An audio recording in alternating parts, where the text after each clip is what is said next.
What up, doe? Welcome to the D. From the concrete of Gratiot to the hustle of 7 Mile. From the parties at Hart Plaza to the late nights on Jefferson. This is Detroit Tales and Stories, where the Motor City's realest stories come alive. We're taking you back to when the streets had their own rules, when your whip spoke louder than words, and when survival meant everything. The mid-'80s to the 2000s, when Detroit was raw, uncut, and unforgettable. These are the stories they don't tell you about, straight from the heart of the D. Detroit Tales and Stories. Real stories, real Detroit, real talk. 5 Diamonds, Part 3, The Aftermath. Detroit Chronicles, Summer, 1989. Monday morning, around noon, Detective Ray Morrison had seen a lot of violence in 20 years with Detroit PD, but the Renaissance Center murder bothered him. Hotel murders usually involved robbery or business deals gone bad, but this scene was different. The victim, Carlos Washington, was from Chicago. No criminal record, but too much cash and too nice clothes for someone whose only job was entertainment. The hotel suite was paid for with cash. No credit cards. 2 women had been seen entering the elevator with the victim and another man around midnight. Hotel cameras caught them in the lobby, in the elevator, but never leaving.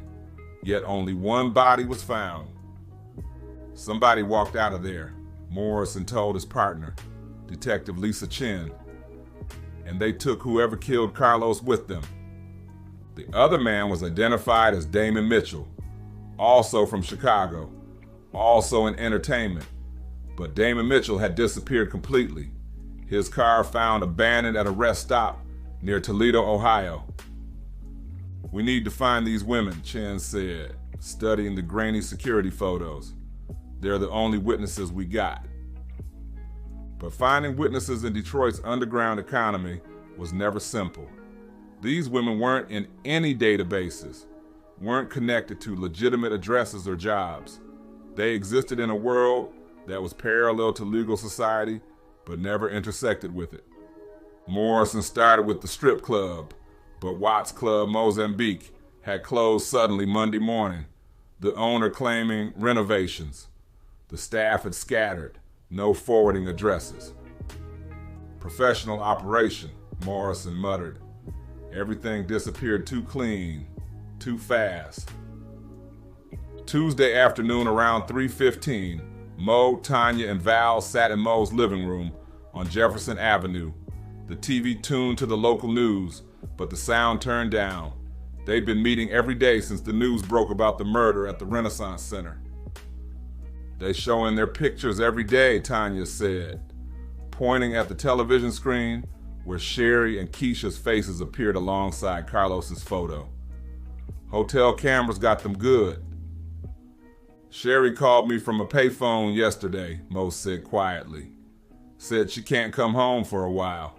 Said if police come asking, we don't know nothing about no Chicago boys." "What about Keisha?" Val asked. "She in Atlanta with her people." Sherri said she probably staying there permanent now.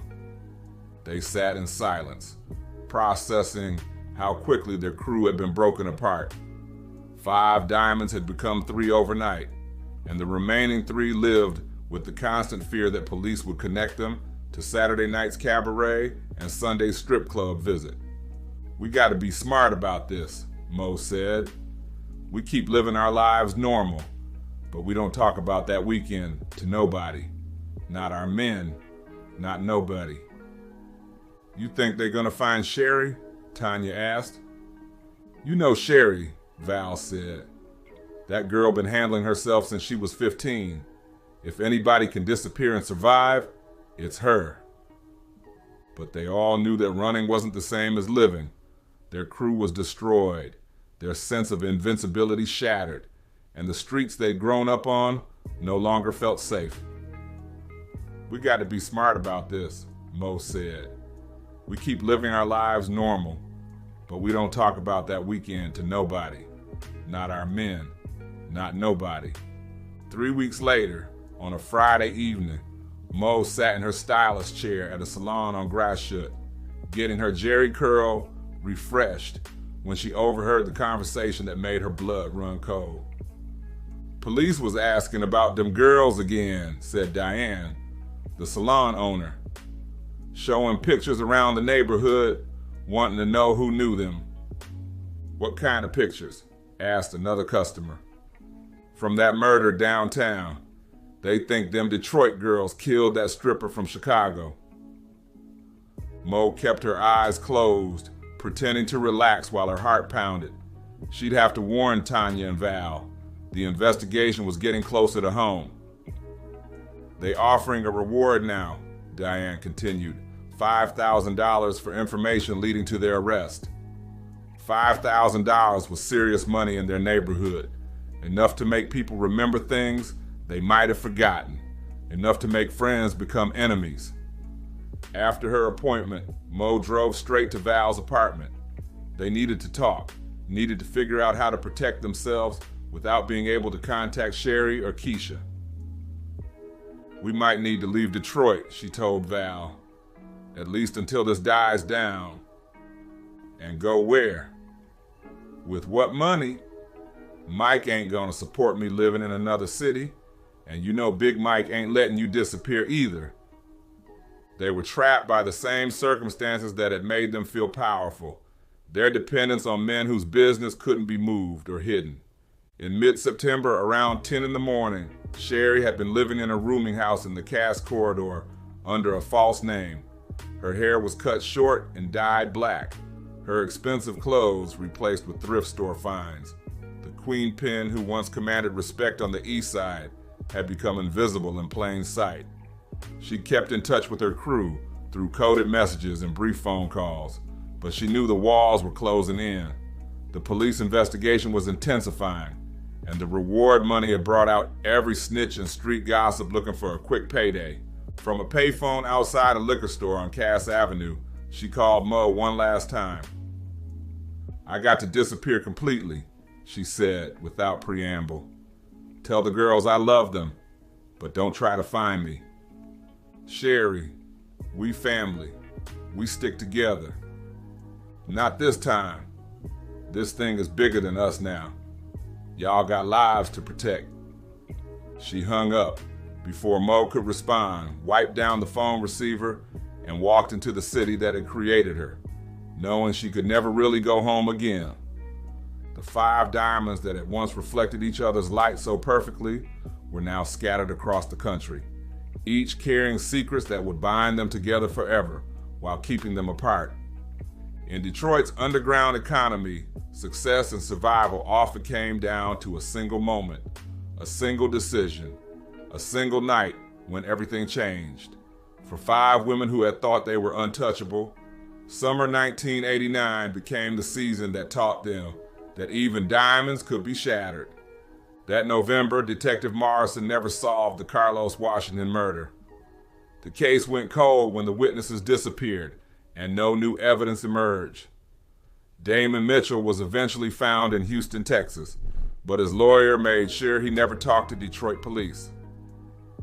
Mo, Tanya, and Val continued their lives in Detroit, but never again felt the invincible bond they'd once shared. The trust between them remained, but it was seasoned with the knowledge of how quickly everything could fall apart. Keisha built a new life in Atlanta, eventually opening her own beauty salon and rarely speaking about her Detroit days.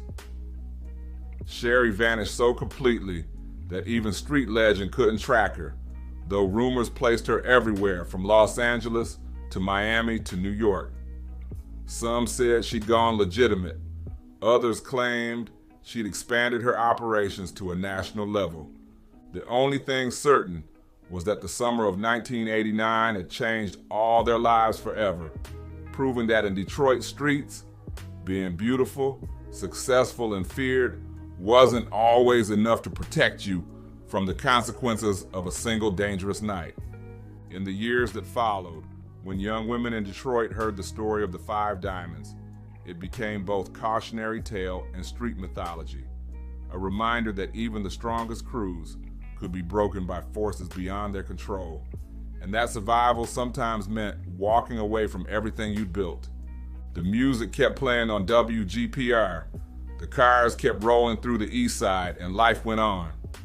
But for 5 women who had once ruled their corner of Detroit's underground world, summer 1989 remained frozen in time.